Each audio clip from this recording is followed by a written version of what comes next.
Mga 10 hula ni Perez hindi para sa Pilipinas. Ang nakakatakot na hula ni Perez hindi sa Pilipinas ngayong 2026. Si Perez hindi, isang pastor mula sa Africa na sinasabing nakatanggap umano ng mga mensahe ng babala mula sa Diyos. At particular niyang binanggit ang Pilipinas.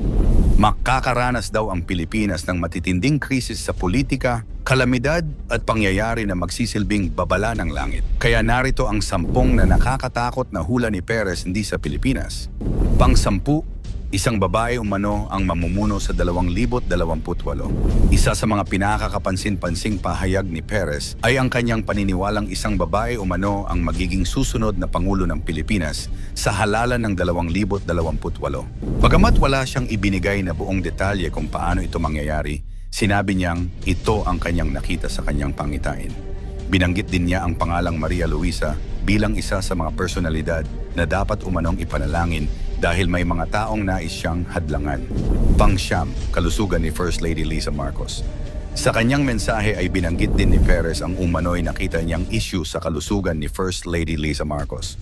Ayon sa kanya, may kaugnayan ito sa dibdib, paghinga at matinding pag-ubo. Dahil dito ay hinimok niya ang kanyang mga tagapakinig na ipanalangin ang kalusugan ng First Lady. Pang-8, babala kay Senate President Sherwin Gatchalian. Isa pang politikong kanyang tahasang binanggit ay si Senate President Sherwin Gatchalian. Ayon kay Perez, may mga tao umanong malapit dito na nagtatangkang pabagsakin siya. Binanggit din niya ang posibilidad ng pagtataksil at iba pang lihim na plano laban sa senador.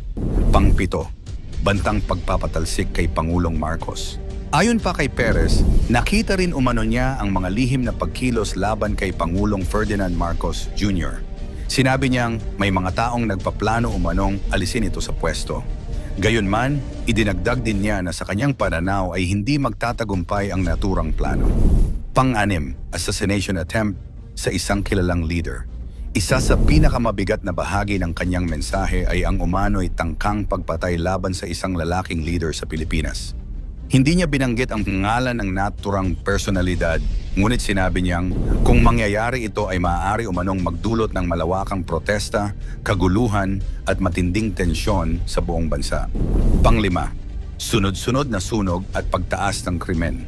Bukod sa mga usaping politikal, sinabi rin ni Perez na nakita niya ang sunod-sunod na sunog sa mga palengke, ilang gusali ng pamahalaan at iba pang establishmento.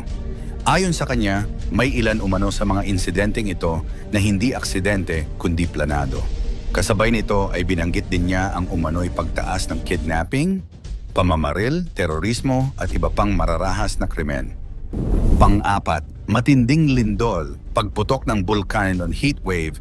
Isa pa sa kanyang mga babala ay ang posibilidad ng malalakas na lindol, pagputok ng isang bulkan na iniuugnay niya sa Mount Apo at isang matinding heat wave. Ayon kay Perez, ang mga ito ay maaaring makaapekto sa iba't ibang bahagi ng bansa at magdulot ng pinsala sa mga komunidad. Bagamat wala siyang ibinigay na eksaktong petsa, sinabi niyang dapat pa ring maging handa ang bawat pamilya at makinig sa mga opisyal na babala ng mga kinaukulang ahensya sa oras ng sakuna. Pang-8, taggutom at krisis sa agrikultura. Matapos umano ang malawakang pagbaha, ay sinabi ni Perez na nakita rin niya ang kakulangan sa pagkain at malaking pinsala sa sektor ng agrikultura. Ayon sa kanya, maapektuhan ang produksyon ng mga gulay, palay at iba pang pangunahing pananim. Dahil dito ay maaaring tumaas ang presyo ng pagkain at magkaroon ng kakulangan sa supply sa ilang lugar. Pangalawa, malawakang pagbaha sa Pilipinas. Isa sa pinakamalaking bahagi ng kanyang mensahe ay ang umano'y matinding pagbaha na maaaring tumama sa Pilipinas. Inilarawan niya ito bilang mabilis na pagtaas ng tubig mula sa karagatan na maaaring makaapekto sa maraming lalawigan at lungsod. Ayon sa kanya, maaari itong magdulot ng malawakang pinsala sa mga tahanan, infrastruktura at kabuhayan ng maraming Pilipino. At ang number 1, ang panawagan ng pagsisisi at panalangin. Sa pinakahuling bahagi ng kanyang mensahe, sinabi ni Perez na ang pinakamahalagang mensahe sa lahat ng kanyang ibinahaging pangitain ay hindi ang takot, kundi ang panawagan sa panalangin at pagsisisi.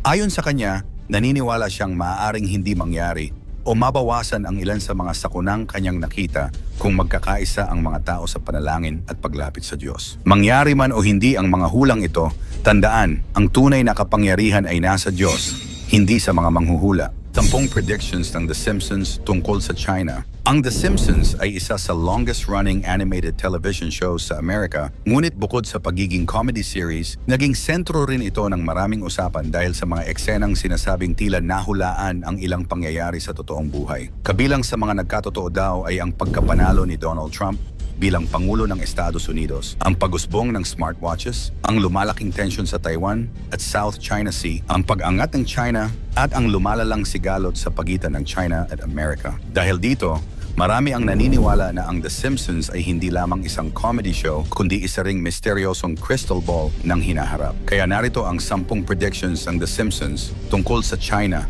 pang-10.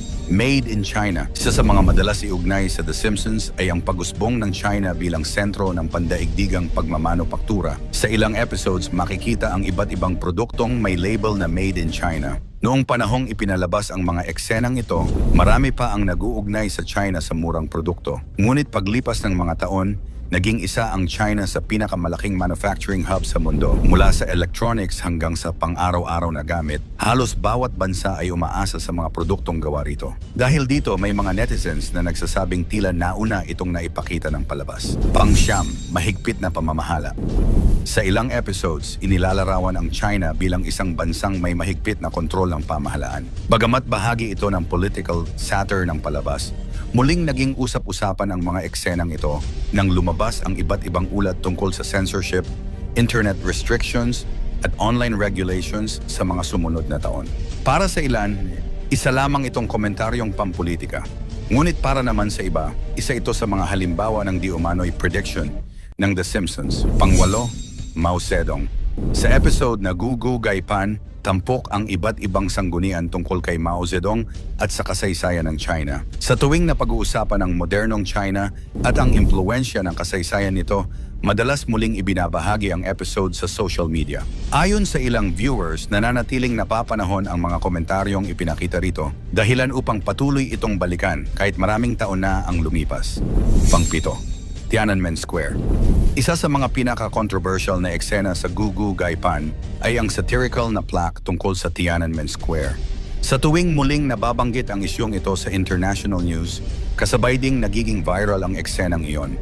May ilan ang naniniwalang tila nahulaan ng palabas ang patuloy na pagiging sensitibo ng usaping ito, habang ang iba naman ay naniniwalang isa lamang itong political satire. Pang-6, tensyon sa Taiwan. Habang tumitindi ang usapin tungkol sa Taiwan sa mga nakaraang taon, marami ring netizens ang nagsimulang maghanap ng mga lumang Simpsons episodes na may kaugnayan sa China at Taiwan. May ilang eksena na iniuugnay ng internet sa kasalukuyang sitwasyon. Gayunpaman, karamihan sa mga ito ay interpretasyon lamang ng mga manonood at hindi tahasang ipinahayag sa palabas bilang isang hula. Pang-5, ang COVID-19. Ito marahil ang pinakasikat na viral claim na iniuugnay sa The Simpsons.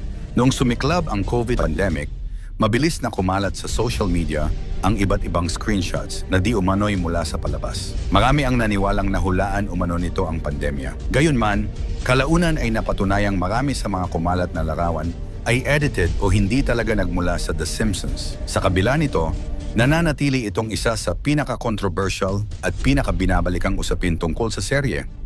Pang-4, China at United States. Habang lalong umigting ang kompetisyon ng China at Estados Unidos sa ekonomiya, teknolohiya at seguridad, marami ring lumang clips ng The Simpsons ang muling ibinahagi online. Ayon sa ilang netizens, may mga satirical scenes na tila kahawig ng kasalukuyang relasyon ng dalawang superpower. Hindi man ito direktang prediction, patuloy itong nagiging paksa ng iba't ibang interpretasyon sa internet. Pang-8, South China Sea. Sa tuwing umiinit ang usapin sa South China Sea, muling nagiging viral ang iba't ibang video at larawan na iniuugnay sa The Simpsons. May mga nagsasabing may eksena umanong tumutukoy sa isyong ito. Pangalawa, ang hinaharap ng China. Habang patuloy na lumalawak ang impluensya ng China sa pandaigdigang ekonomiya, teknolohiya at geopolitics, may mga naniniwalang may iba pang lumang episodes ng The Simpsons na maaaring magkaroon ng bagong kahulugan sa hinaharap. Sa tuwing may malaking balita tungkol sa China, May panibagong eksena na naman ang muling binubuhay ng internet. Dahil dito, hindi nawawala ang tanong ng marami. May pattern nga ba o sadyang mahusay lamang gumawa ng social commentary ang mga writers ng The Simpsons?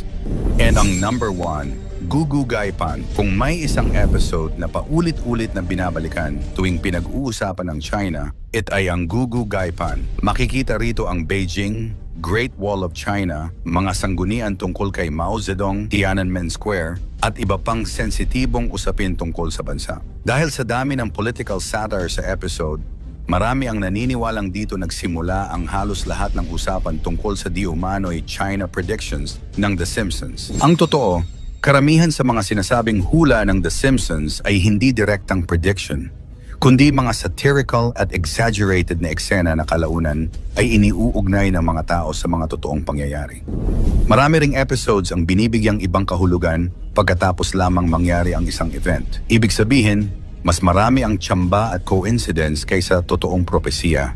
Muli mangyari man o hindi ang mga hulang ito, isa lang ang ating dapat paniwalaan, ang Diyos na makapangyarihan sa lahat. Ikaw, ano ang masasabi mo sa mga hulang ito? Magkatotoo kaya ito o isang huwad lamang na panghuhula? Ikomento mo naman ito sa ibaba. Kung naniniwala ka na sa Diyos lamang ang magtiwala, i-type ang Amen sa comment section. I-like at i-share ang video.